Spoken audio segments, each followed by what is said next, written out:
Hi. ఒక ప్రశ్న అండి. షాపింగ్‌కి వెళ్ళినప్పుడు మీరు అనుకున్న బడ్జెట్ కన్నా 5%, 2%, 10% మీ యొక్క అవసరాన్ని బట్టి ఎక్కువ ఖర్చు పెట్టొచ్చారా? తక్కువ పెట్టొచ్చారా?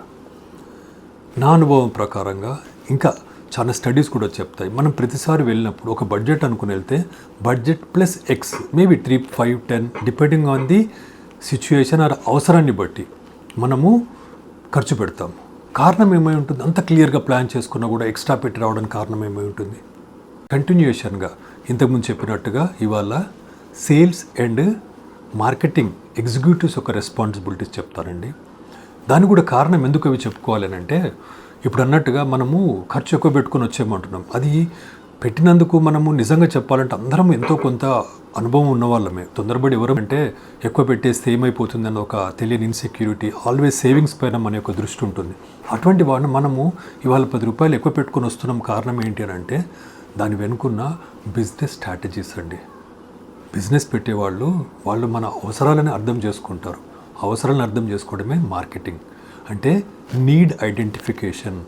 ఈ నీడ్ ఐడెంటిఫై చేస్తారు కాబట్టి వాళ్ళు దానికి అనుగుణంగా వాళ్ళ షాప్స్లో, అది బట్టల షాప్ కావచ్చు, లేకపోతే ఒక సూపర్ మార్కెట్ కావచ్చు, ఏదైనా కావచ్చు, మనం అక్కడికి వెళ్ళినప్పుడు మనకు అవసరాలకు అనుగుణంగా వాళ్ళు తయారు చేసి దాన్ని అక్కడ ఆకర్షించేటట్టుగా, అంటే attraction, marketing is attraction.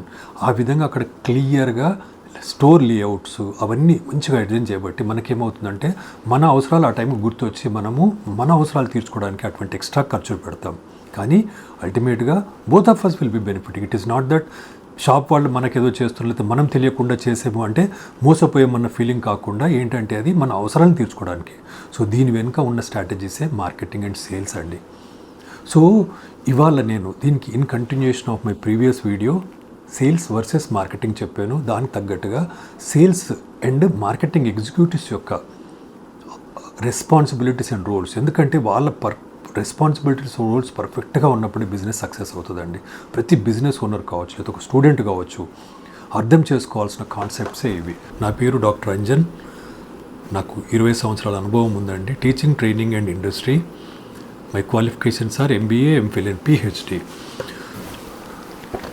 Roles and responsibilities of marketing executives చూద్దామండి. ఇప్పుడు ఫస్ట్ది మోస్ట్ ఇంపార్టెంట్ మార్కెట్ రీసెర్చ్. ఏ కంపెనీ అయినా కూడా వాళ్ళ ప్రోడక్ట్ని మార్కెట్లోకి వెళ్ళే ముందు రీసెర్చ్ చేసుకోవాలి, సర్వేస్ చేయాలి. అసలు మార్కెట్ కండిషన్ ఏంటి, ఎన్విరాన్మెంట్ ఏంటి, మన కాంపిటీటర్ ఎవడు, మన ప్రోడక్ట్ ఒకవేళ సేల్ చేయాలంటే దాని ప్రైసింగ్ ఏంటి, ఇవన్నీ చెక్ చేసుకున్నాక మనము మార్కెట్లోకి వెళ్ళాలి. ఇంకా ముఖ్యమైనది ఏంటి, ప్రమోషనల్ యాక్టివిటీ. మన టార్గెట్ కస్టమర్ ఎవరు అనేది ఐడెంటిఫై చేసుకున్నాక ప్రమోషనల్ యాక్టివిటీ చేసి ఆ కస్టమర్కి అవేర్నెస్ క్రియేట్ చేయడం త్రూ అడ్వర్టైజ్మెంట్. అడ్వర్టైజ్మెంట్ అనగానే సెకండ్ వచ్చేస్తుంది important one, digital and social media. Yes, of course, now what I am interacting with you is social media only, utilizing the digital platform, correct or not? So ఇవి చాలా ముఖ్యమైపోయినాయి. Unless అంటే ఇవాళ అసలు చెప్పాలంటే Gen Z ఎవరు కూడా టీవీలు చూడట్లేదండి. అడ్వర్టైజ్మెంట్స్ని టీవీలలో చాలా తగ్గిపోయింది, రైట్? చూడట్లేదు ఇంకా చూస్తున్నాను, చాలా తగ్గిపోయింది. బట్ ఇన్ సోషల్ మీడియా ద్వారా చాలా. సో సోషల్ మీడియా అనేది చాలా ముఖ్యం. సో మార్కెటింగ్ రెస్పాన్సిబిలిటీస్ అండ్ రోల్స్లో one of the most important thing is ఎగ్జిక్యూటివ్స్కి తెలిసి ఉండాలి వాళ్ళ డిజిటల్ మీడియాని ఎట్లా యూజ్ చేసుకోవాలి అని అన్నది. నెక్స్ట్ది వచ్చేస్తే కంటెంట్ క్రియేషన్. ఇది ఒక కొత్త టర్మినాలజీ మనకి ఈ మధ్య. ఏంటి, ఎట్లా నేను కంటెంట్ క్రియేట్ చేసుకొని దాన్ని సోషల్ మీడియా ద్వారా మార్కెట్లోకి స్ప్రెడ్ చేస్తే నాకు ఎంత బాగా రెస్పాన్స్ వస్తుంది అన్నది త్రూ మార్కెటింగ్ ఎగ్జిక్యూటివ్ చేయవలసి వస్తుంది, right? Next and most important brand building, branding అండి. ఒకవేళ ఇవాళ నేను ఒక చిన్న పంచ్ లైన్ చెప్తాను. జస్ట్ డూ ఇట్ అనగానే ఇమ్మీడియట్గా మనకు ఒకటి టిక్ అంటే రైట్ వస్తుంది మైండ్లోకి. వచ్చిన తర్వాత ఇమ్మీడియట్గా వచ్చేది ఏంటంటే షూస్ అనగానే వాళ్ళు ఎట్లా కనెక్ట్ చేస్తారు నైకీని.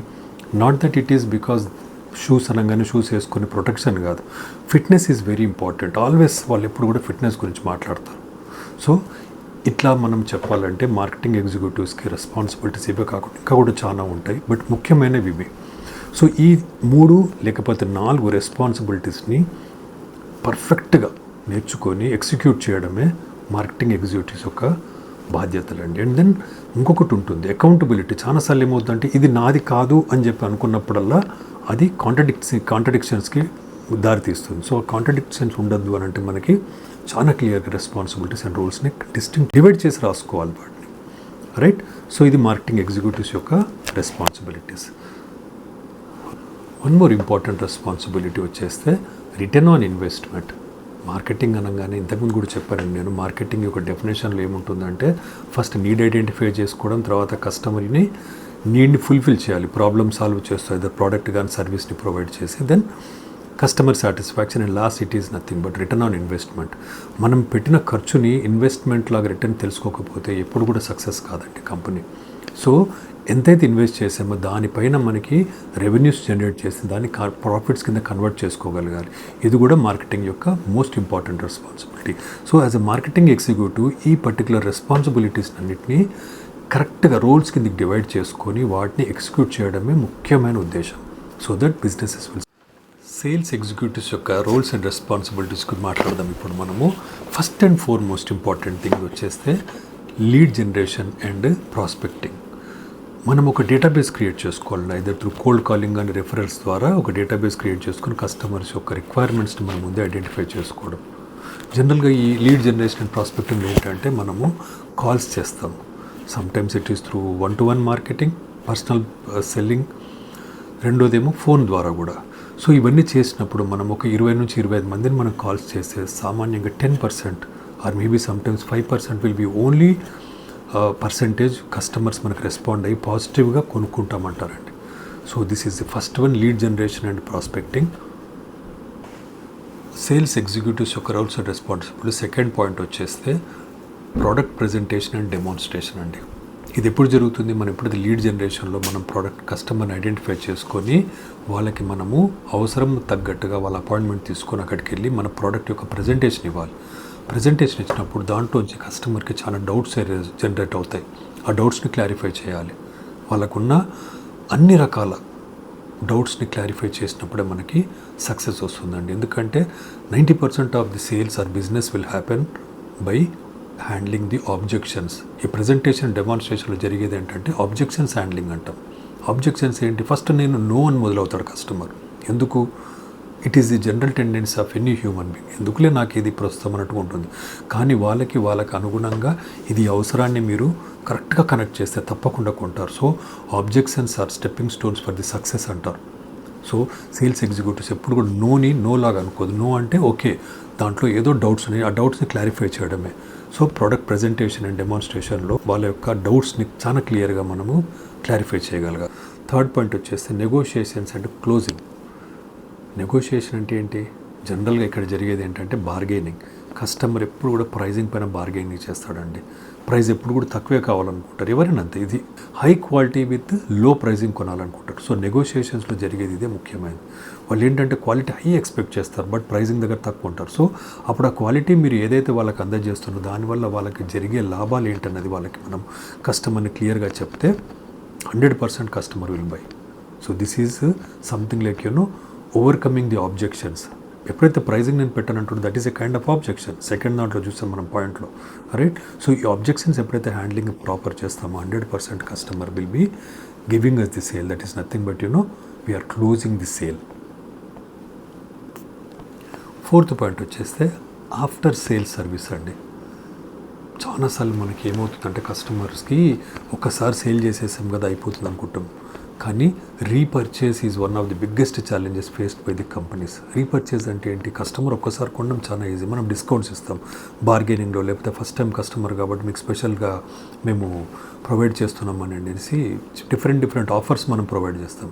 అది చేసినప్పుడు ఏమవుతుంది? కస్టమర్ ఫస్ట్ టైం కాబట్టి అట్రాక్ట్ అయిపోతాడు, కానీ ప్రతిసారి కొనాలి అని అన్నప్పుడు కొనడండి. So repurchasing is the biggest challenge. అది ఎప్పుడు జరుగుతుంది? Repurchasing only when we are able to go through all these things like special negotiations అన్నాము, అక్కడ క్లోజింగ్ అన్నాము. తర్వాత వచ్చేస్తే వాళ్ళు ఏదైతే పర్సీవ్డ్ అంటారు, అంటే నేను ఒక బిలీఫ్తో కొన్నాను ఈ ప్రోడక్ట్ని, ఆ ప్రోడక్ట్ దాని పరంగా పనిచేస్తుందా లేదా అన్నది కంపేర్ చేసుకుంటారు కస్టమర్. దాన్ని కాగ్నిటివ్ డిసోనెన్స్ అని కూడా అంటాం. అఫ్ కోర్స్ ఈ టాపిక్ పైన చాలా మంచి టాపిక్, అది నేను మాట్లాడతాను ఫ్యూచర్లో. కాగ్నిటివ్ డిసోనెన్స్ అంటే నేను అనుకున్నది తర్వాత అనుభవించింది. ఈ రెండింటి మధ్యలో చిన్న కాన్ఫ్లిక్ట్ జనరేట్ అవుతుంది. జనరేట్ అయినప్పుడు ఎప్పుడైతే డౌట్ వస్తాయో, one of the most powerful weapon on this earth ఏంటో తెలుసా అండి? ప్రమోషనల్ యాక్టివిటీలో వామ్ అంటారు, అంటే వర్డ్ ఆఫ్ మౌత్. ఎప్పుడైతే వర్డ్ ఆఫ్ మౌత్ అంటే నాకు నచ్చలేదు అని నేను నా పక్కన వాళ్ళకి చెప్తాను, నా పక్కన వాళ్ళకి చెప్తారు, ఒక స్ప్రెడ్ అయిపోతుంది. దీని మోస్ట్ పవర్ఫుల్ దరి విత్ ఇన్ నో టైమ్ ఆ స్ప్రెడ్ అయిపోయిందంటే no product will sell. So ఇక్కడ మనం ఎప్పుడైతే ఈ 4th పాయింట్ చూస్తామో ఆఫ్టర్ సేల్ సర్వీస్ అనేది చాలా ముఖ్యం. కస్టమరు ఏ రకంగా బిహేవ్ చేస్తున్నారు వాళ్ళ ఫీడ్బ్యాక్ తీసుకొని వాళ్ళ పరంగా వాళ్ళకి అవసరమైన ప్రకారంగా ఆ ఫీడ్బ్యాక్ తీసుకొని దానికి అనుగుణంగా మనం అన్ని వాళ్ళకి ప్రొవైడ్ చేస్తే customer will be absolutely satisfied, as well as they are the people will be again coming and purchasing our product, repurchase అంటాం దాన్ని. లాస్ట్ వన్ వచ్చేస్తే target and reporting. So every sales person will be given targets. ఇది చూసే సగం మంది భయపడి పారిపోతారండి. కానీ ఎవరైతే టార్గెట్స్ రీచ్ అయ్యి సక్సెస్ఫుల్గా రన్ చేస్తారో వాళ్ళండి బిజినెస్ మెన్ అవుతారు ఫ్యూచర్లో. Sales executives are the people who will be the next future generation business men. ఎందుకంటే వాళ్ళ కస్టమర్ దగ్గరికి వెళ్ళి మాట్లాడతారు, వాళ్ళు కస్టమర్ యొక్క అండర్స్టాండ్ చేసుకుంటారు. Grass root level, bottom level, ఇంతకుముందు వీడియోలో చెప్పాను నేను, that they will go in to the market, they will meet the customer. ఇవన్నీ జరిగినప్పుడు ఏమవుతుంది, మీకు సక్సెస్ఫుల్ బిజినెస్ చేయగలుగుతారు. So with this I stop my video. Subscribe to my channel Anjan's Your Sales Mentor. Thank you.